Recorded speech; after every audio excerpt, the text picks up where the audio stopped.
person.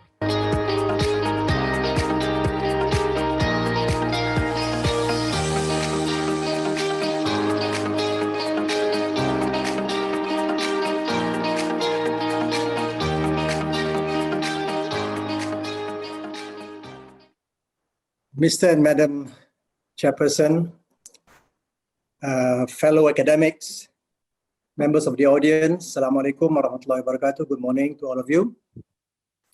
I presume you can hear me well, huh? Yes. Yeah, okay, good. That's good. I'm going to do a slightly different stint this morning.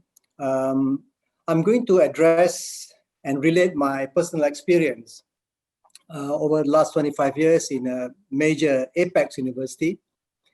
And as you know, in any setup of a public university, there is immense pressure for us to publish. Immense pressure for us to publish.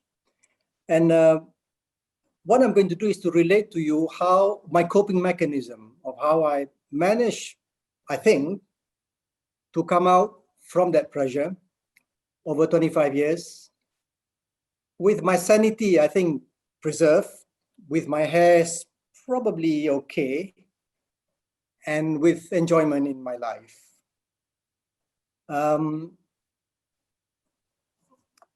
This personal experience is something that I had to go through because, okay, as you can see from the slides, can we have the slides, please?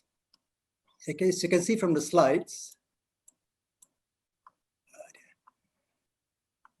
yeah. A second slide, please. When I returned to Malaysia from overseas in 1991,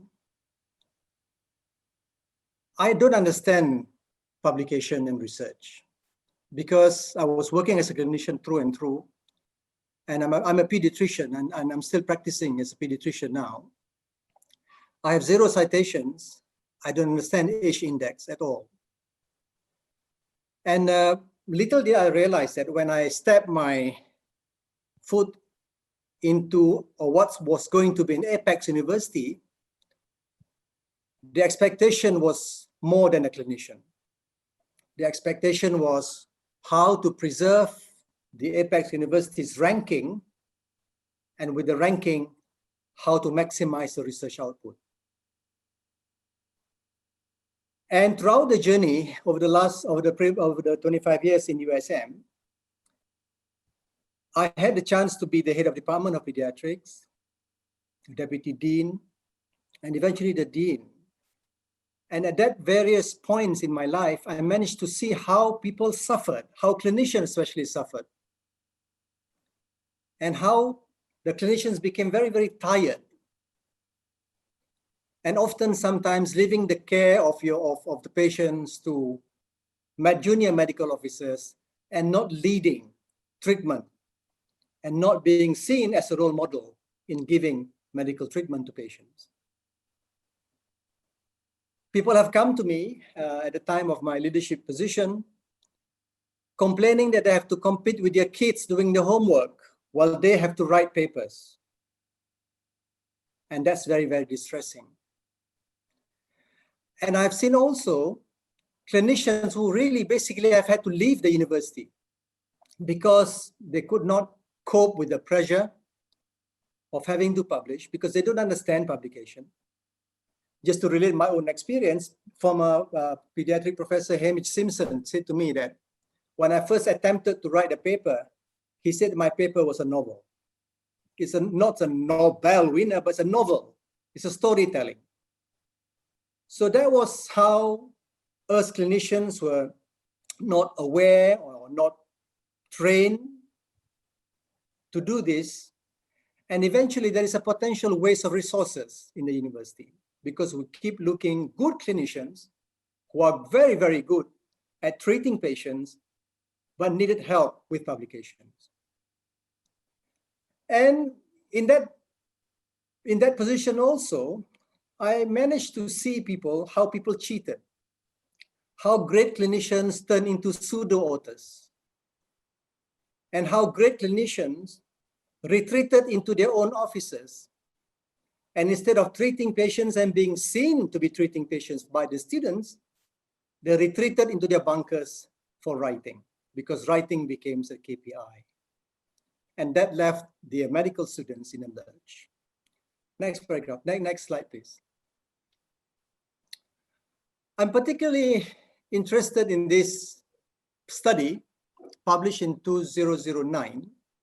Can we make it slightly bigger, please? I can't see.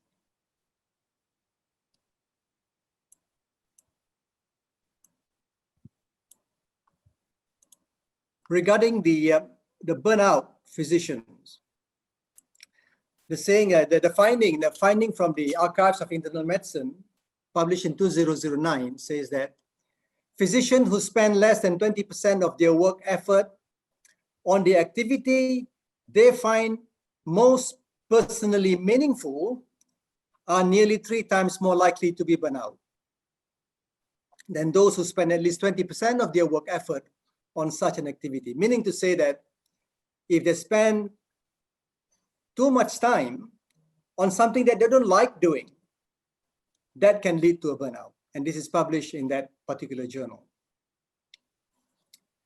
So over the last 25 years in that particular university, I had to try to look for coping mechanisms. And that is on my slide number 4. Can I have a slide number 4, please?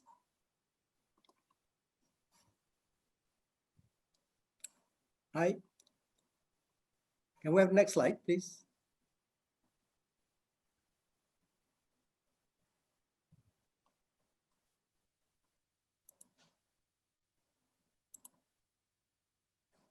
Yeah, on the tips and suggestions, I think from my experience, clinicians will have to work with non-clinicians to publish. And a lot of my co-authors and co-researchers are non-clinicians. I work with sociologists. I work with mathematicians.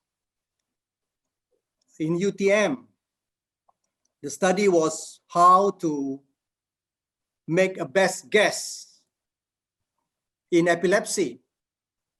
When will you know I don't know whether you know the EEG. The EEG tracks the brain rhythms for epilepsy. And when I work with a mathematician, the mathematician showed me a formula of how you can guess where the abnormal waves were coming from through a mathematical formula and mathematical calculation. So I worked with UTM and we published that paper.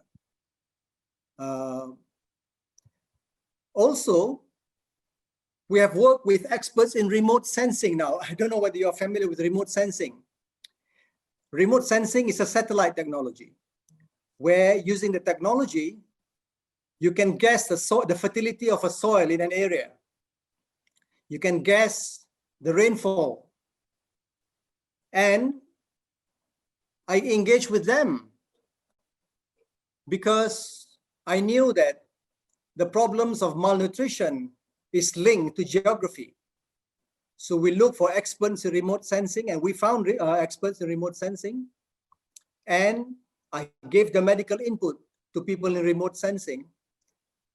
And they created the parameters of rainfall, of flood, of soil fertility, observed through the satellite, and put all this data into a software called Geographic Information System. They needed that medical input, but they could not find someone who could give that input. So you engage with them, and they came out with and this paper has been presented in the Royal College of Pediatrics in the UK, last week, and published in the Archives of Disease of Medicine, of Disease of Pediatrics. I work with dietitians. In fact, my last PhD student is a dietitian. And we went through a dietetic pattern of handicapped children. I work with nutritionists. I work with physicists. And the last master students graduated was not a medical doctor. She was a physicist. And the project we worked on was how to produce a phototherapy that can be used at home and not in hospital. And we call that project Bili Baju. And we put LED linings, LED lights on this on the baju, and mothers could use them at home, because being at home will make them have more bonding with the children, with the babies, and not in hospital. And I work with business colleagues, and I know there's a lot of health-related data that business colleagues work. So I think you really have to find all that kind of, you need to expand your field of interest. You need to force yourself to look for non-physicians, non-clinicians to help you out. And that is what I mean by working together. Now you have to be careful with this, because sometimes people say that they work together, but when they actually, what they actually meant was to work to gather their own fame and their own glory.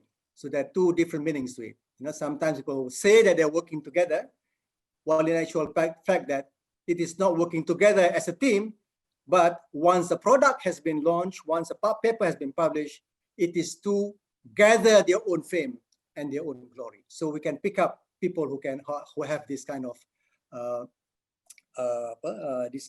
tendencies. I think we have to acknowledge and give credits on publications to institutions. I think increasingly now institutions are being credited and not individuals. Because when I was dean at one particular stage of my life, a PhD student came to me crying.